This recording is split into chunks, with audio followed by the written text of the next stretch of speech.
pessoas versus sociedade, um dilema que oculta outro.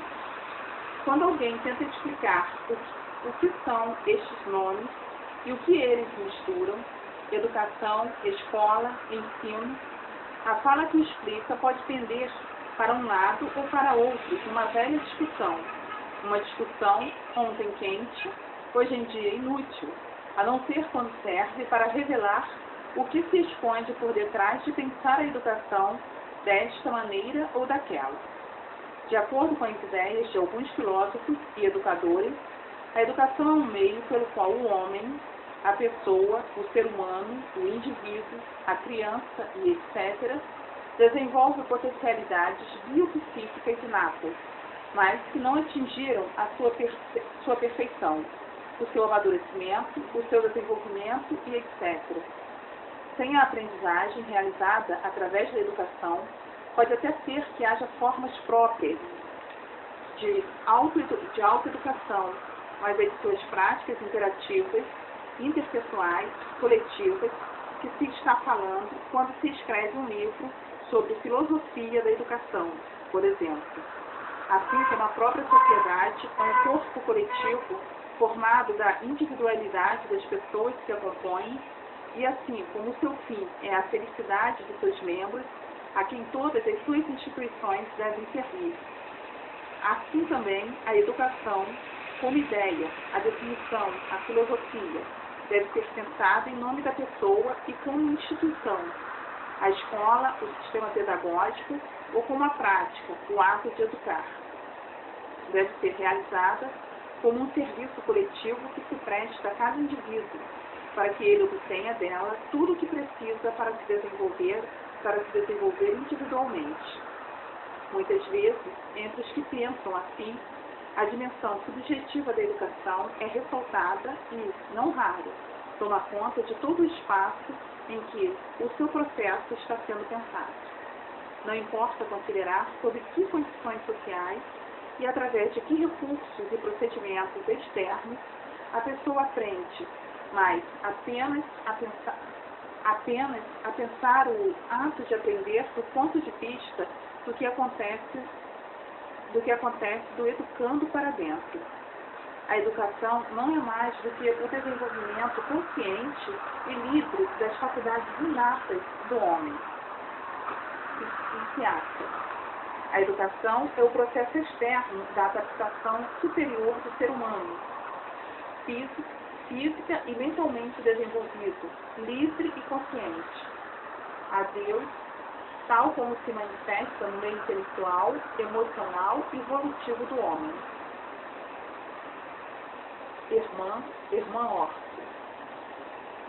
O fim da educação é desenvolver em cada indivíduo toda a perfeição de que ele seja capaz.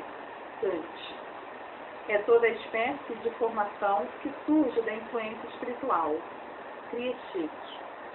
Quando a Enciclopédia Brasileira de Moral e Civismo, editada pelo Ministério da Educação e Cultura, define educação, pensando talvez se expressar uma ideia consensual, ela de fato repete o ponto de vista das definições anteriores. Vejamos, educação, do latim, educere, que significa extrair, tirar, desenvolver, consiste essencialmente na formação do homem de caráter. A educação é um processo vital para o qual concorrem forças naturais e espirituais, conjugadas pela ação consciente do educador e pela vontade livre do educando. Não pode, pois, ser confundida com o simples desenvolvimento ou crescimento dos seres vivos, nem com a mera adaptação do indivíduo ao meio. É a atividade criadora que visa levar o ser humano a realizar as suas potencialidades físicas, morais, espirituais e intelectuais. Não se reduz à preparação para fins exclusivamente utilitários, como uma profissão, nem para o desenvolvimento de características parciais da personalidade, como um dom artístico, mas abrange o homem integral, em todos os aspectos do seu corpo e de sua alma, ou seja, em toda a extensão de sua vida sensível, espiritual, intelectual, moral, individual, doméstica e social, para elevá-la, regulá-la e aperfeiçoá-la. É um processo contínuo que começa nas origens do ser humano e se estende até a morte. Se voltarmos às duas definições dos dicionários brasileiros de algumas páginas atrás, veremos que a da enciclopédia concorda mais com a primeira do que com a segunda. Uma enfatiza o que acontece da pessoa para dentro, a outra o que acontece dela para fora, em direção à sociedade onde vive e de que aprende. A meio caminho entre um lado e outro, algumas propostas lembram que aquela formação do ser humano, segundo as suas próprias potencialidades e através do seu próprio esforço, é o resultado de um trabalho intencional, deliberado, aquilo que faz da educação a parte mais motivada da endoculturação, como eu disse várias páginas atrás. Esta ação dirigida ao educando procede de um educador, de uma agência de educação ou do que existe de educativo no meio sociocultural.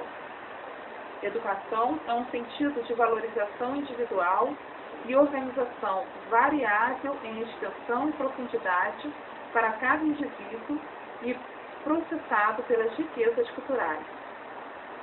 Kirchenthaler. É a influência deliberada e consciente exercida sobre o ser maleável e impulso, com o propósito de formá-lo. Um pouco mais perto dos que nos esperam, do outro lado desta aparente história de ovo e galinha, estão alguns estudiosos da educação que consideram que não só a pessoa individualmente, mas alguma coisa indicada como a civilização, o meio social ou a sociedade, deve ser o destino do homem educado. Podemos agora definir, de modo mais precioso, o objeto da educação. É guiar o homem no desenvolvimento dinâmico, no curso do qual se constituirá como pessoa humana, dotada das armas do conhecimento, do poder de julgar e das virtudes morais, transmitindo-lhe, ao mesmo tempo, o patrimônio espiritual da nação e da civilização, às quais pertence e conservando a herança secular das gerações. Maristine. A educação é a organização dos recursos biológicos, individuais e das capacidades de comportamento que tornam o indivíduo adaptável ao seu meio físico ou social. William James. Procuremos refletir um pouco sobre tudo isto. Ao discutir os ideais da educação entre os gregos, Werner Jaeger lembra uma coisa muito importante. Não é sempre e não são todos os povos e homens que consideram a educação apenas como o que vimos até aqui. Na verdade, esta é uma maneira de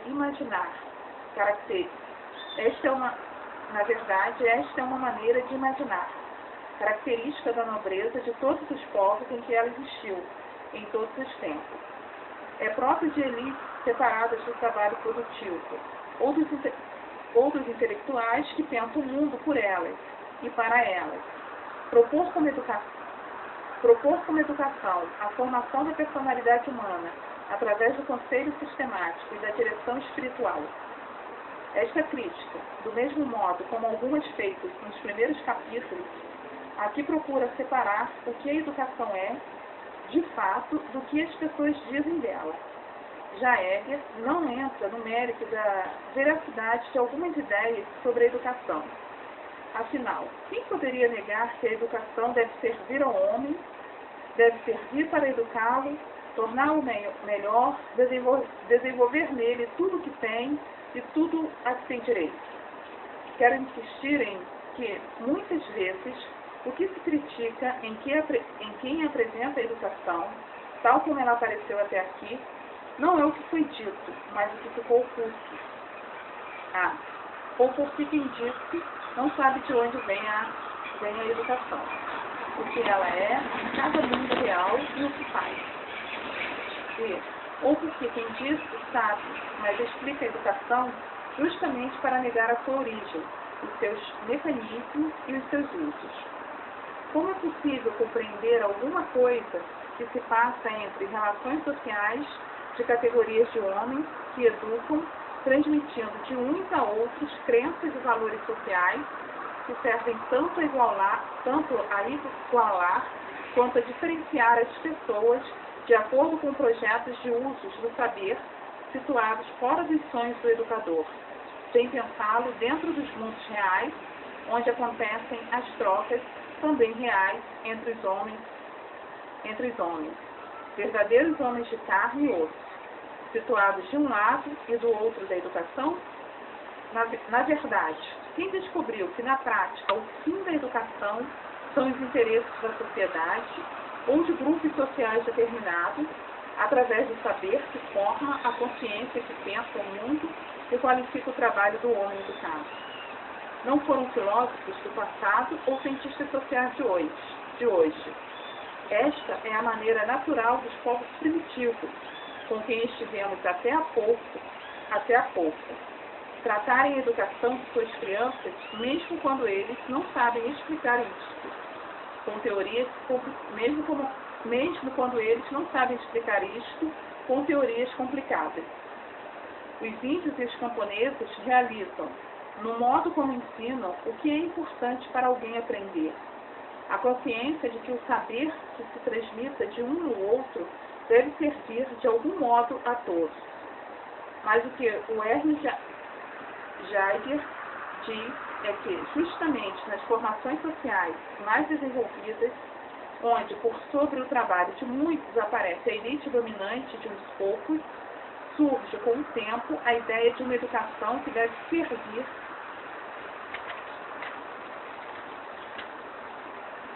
servir a alguns homens individualmente, desvinculada da ideia de que eles existem dentro de grupos ou mundos sociais e a seu serviço. Esta maneira de compreender para que serve a educação é decorrência de um esquecimento ou de um ocultamento de que, afinal, por mais louvável que seja, a educação é uma prática social, entre outros. Entre os gregos, vimos que a educação de jovens nobres que viviam do trabalho de escravos estrangeiros e que, quando adultos, participavam da direção da cidade, procurava desenvolver o corpo e a inteligência para formar homens fortes e sábios destinados à defesa e à política da comunidade. O que à distância poderia parecer a formação do ocioso era, na verdade, uma aprendizagem feita durante um longo período de ócio nobre, separação do trabalho braçal para a formação do homem político. A educação grega e, depois, a de Roma, preocupavam-se em formar o cidadão e eram, portanto, educações da e para a comunidade. No mundo ocidental, é depois do advento e da difusão do cristianismo que aparecem ideias sobre a educação que isolam o saber da sociedade e o submetem ao destino individual do cristão. O homem que aprende busca na sabedoria a perfeição que ajuda à salvação da alma, mas não é o cristianismo primitivo quem sugere a educação humanista, de que os cursos de humanidades que houve no Brasil até há pouco tempo são o melhor exemplo. Foi necessário que, a partir de Roma, o Estado cristianizado e as elites de suas sociedades tomassem posse da mensagem cristã de militância e salvação, fazendo dela parte de sua ideologia, tornando-a o repertório de símbolos e valores pelos quais representavam o mundo.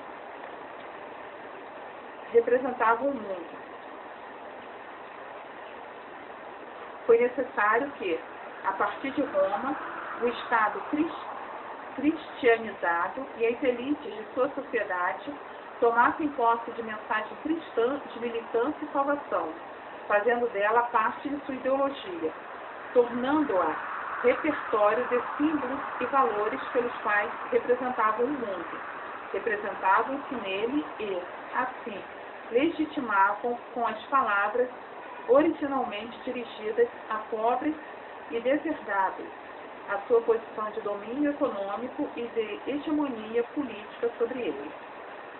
Foi então preciso o advento de uma nobreza plenamente separada do trabalho produtivo e, cada vez mais, até mesmo do trabalho político, entregue nas mãos de intelectuais e mediadores dos seus interesses, para que surgisse uma classe de gente capaz de representar o mundo quase fora dele.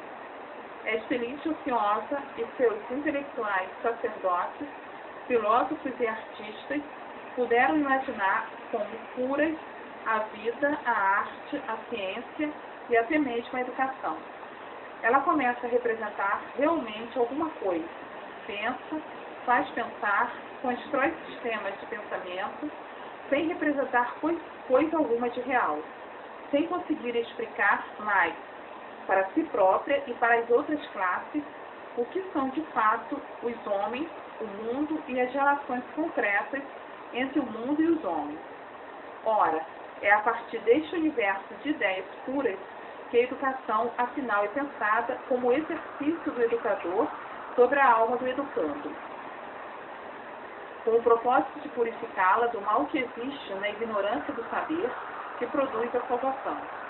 Da antiguidade decadente à Idade Média, da Idade Média ao Renascimento, um tempo da história rico em redefinições da ideia de educação e do Renascimento à Idade Moderna, foi preciso esperar muitos séculos para que, de novo, os brancos civilizados aprendessem a repensar a educação como um vínculo e uma nova maneira de definir a educação como uma prática social cuja origem e destino são a sociedade e a cultura. Foi formulada com muita clareza pelo sociólogo francês Émile Durkheim. Ele sacode a poeira de um assunto que só aos poucos foi recolocado na Europa de seu tempo, nos últimos anos do século passado. Se o fim da educação é desenvolver no homem toda a perfeição, de que ela é capaz? Que perfeição é esta? De onde que ela procede? Quem a define e a quem serve? Por que, afinal, ideais de perfeição são tão diversos de uma cultura para outra?